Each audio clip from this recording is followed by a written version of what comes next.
I am very excited to have my next guest join us. Her debut EP is self-titled, which is out right now. The one and only Juliana Madrid. Hello. How are you? I'm good, thank you. You go by Jules. Jules, yeah. So I will address you in such a manner. How are you? Doing fine. This is a crazy tour that's going on right now. You've been on the road for quite a bit. Yeah, for like over a month now. It's wild. It's my first one ever. So it's just everything is a new experience. And I'm just now kind of like getting my footing, but like hardly. But yeah, it's been cool. I am so fascinated by your story.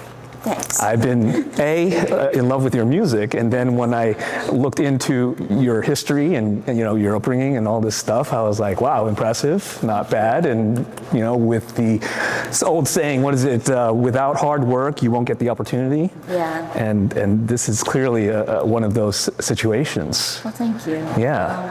I feel like let's talk about that for a minute, because you're on tour right now with the Knox. Yes. Duo. J-Pat, B-Rock, who I have spoken with a few times, and big fan of their music. And, they're awesome. And you were dragged to their show. I was. In Dallas. Yeah, this club Dada.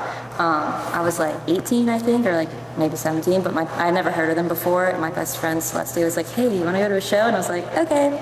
So we went, and I enjoyed the music, and it was like my first time kind of being at a dance music show, which was pretty cool. And prior to going to the show, you didn't listen to the music. Yeah, you were like, let's just go. Who cares?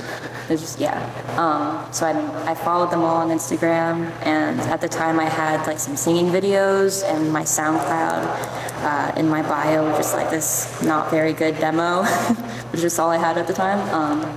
And then Ben followed me back, and I was like, what? That's cool. And then he DM'd me, and we started messaging back and forth, and he was like, you should send me some more demos. I really like your music. And I was like, all right. So I did, and then he was like, wow, I really like these. You should come to New York and work with me, because I have a studio and a house. Can we rewind a second? Sure, sorry. As a fan going to a show, and let alone not know their music, Yeah. I would think that he would be like, you don't even know our songs. Yeah. How did you get the moment to meet him? Well,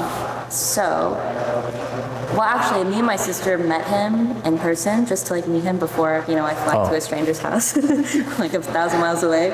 We went to another one of his shows in Dallas. I forget where, but that was probably like maybe 6 months later, even like after we had DM back and forth. And I finally met him in person, and he just asked me some more questions, like seeing where my head was at with like what I wanted to do with my career as far as music goes. On the surface, yeah, I'm sure a lot of people would think like, oh yeah, I'm just going to go up to Billie Eilish and Phineas and be like, here's my demo. Yeah. But you weren't like that. No. It was kind of like, oh, I'm a songwriter and so forth, and I'll follow you, you follow me, and whatever happens. It was pretty chill how it happened. So after I sent him some more demos, he was like, yeah, you should come to New York, like I'll fly you out, and we can work together. And I have like some other friends that are down to write with us, so.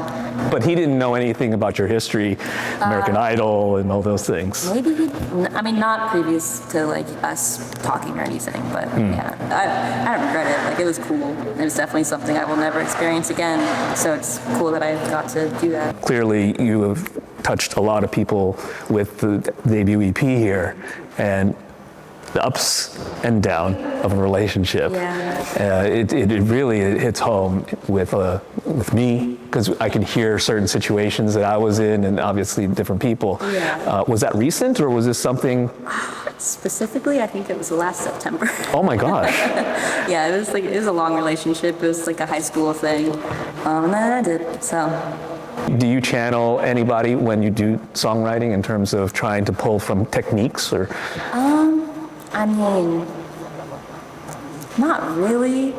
As far as like influences go, there's definitely like some times where I'm like, I really want to write a song like this. I want to make an anthem-y ballad thing like Bruce Springsteen or like The Killers. Like that's kind of the most I'll do it. But with songwriting, I have like so many different methods that I go about. But my favorite is whenever inspiration just hits and it just like comes out of me.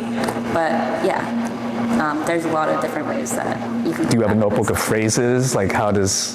Yeah, I do. I have a notebook. I use my phone a lot, my notes app. I look up the rhyming dictionary, you know? It's like all these different things. It just depends on the song and like what you're trying to say. And sometimes the meaning just doesn't come right away, but you have the lyrics, which is funny.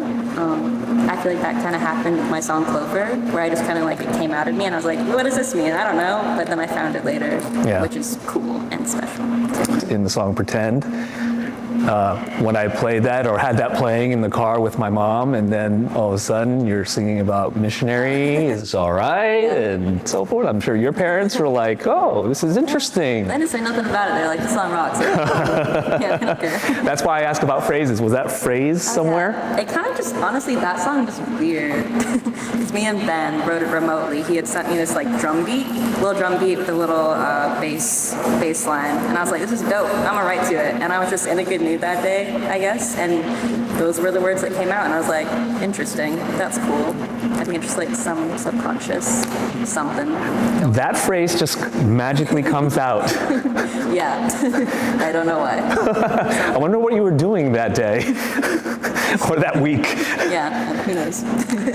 Obviously, that song also got a lot of exposure from the movie Do Revenge as well. I'm very grateful for that. Yeah. Super grateful. And I think so many people hear different things, and the guitar part, for some reason I hear The Cure in there. Yeah? You know, That makes me happy. you know, when you talk about the different types of bands that you were into growing up, was modern rock and new wave a part of that? I do love new wave music. I love The Cure, I love the Talking Heads, love New Order. I love all of them. Joy Division, they're incredible. It's so fun, and I love their style of singing too. It makes me happy. I hear that. Fun to dance to. Yeah, I definitely hear that. And then in a song like Madonna, it's very similar as well, but it's a little bit. A bit more maybe. Yeah, right. Do you have a lot of songs that were written during this period for which can become another EP or? I have so many. It's crazy how many songs I have. Like, it's a lot. And I feel like they're only getting better, which makes me happy.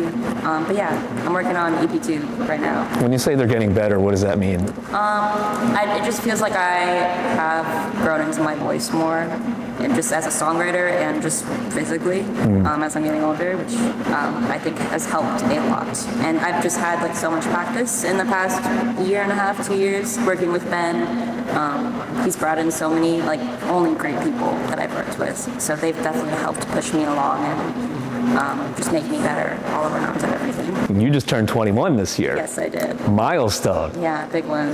How did you feel? How did you approach that? Because I know when I turned 21, I was stoked, but then after it settles in for a while, you're like, oh, I'm 21. Yeah, it's kind of weird. I feel like I'm still 16, so it's I just feel like a kid. Was 20 a weird year as well because you were exiting the teenagehood? It was weird. I feel like that's kind of when everything hit too in the world.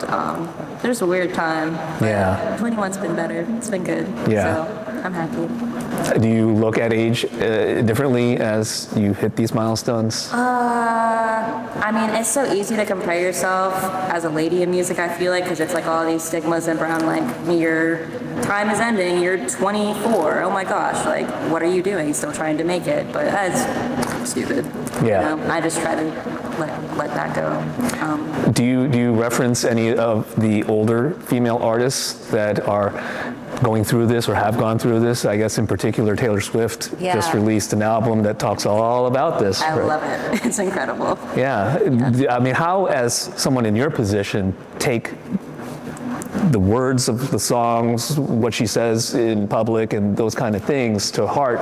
Because when you're young, you're like, yeah, whatever. Yeah. You know, that was your experience. I'll do it my way.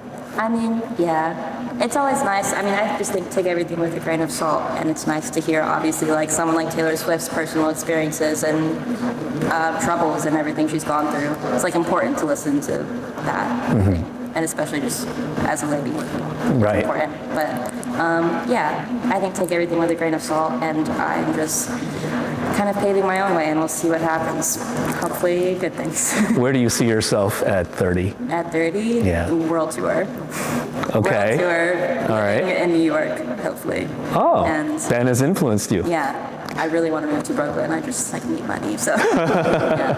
I have some friends that moved down there, like right after college, so I'm kind of itching to move. What is it about New York that really appeals to you? It's just a cool vibe. Yeah. It's just cool. I don't know. Like I said, all my my band has moved there.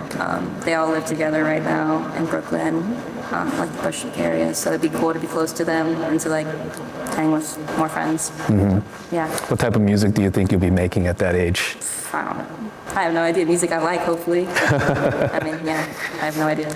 I ask because there's obviously people that have these goals, 25, 30, 40, so forth and so on. They do. Yeah, I don't have specific set goals like that. I just hope that I am doing okay. And I hope that I'm still singing. Yeah. Which I definitely will be. I definitely think you will be. You are awesome. Thank you. I really appreciate your time and best of luck with everything. Thank you so much. I appreciate it. It is Juliana Madrid, Thank you. right here on B-Sides.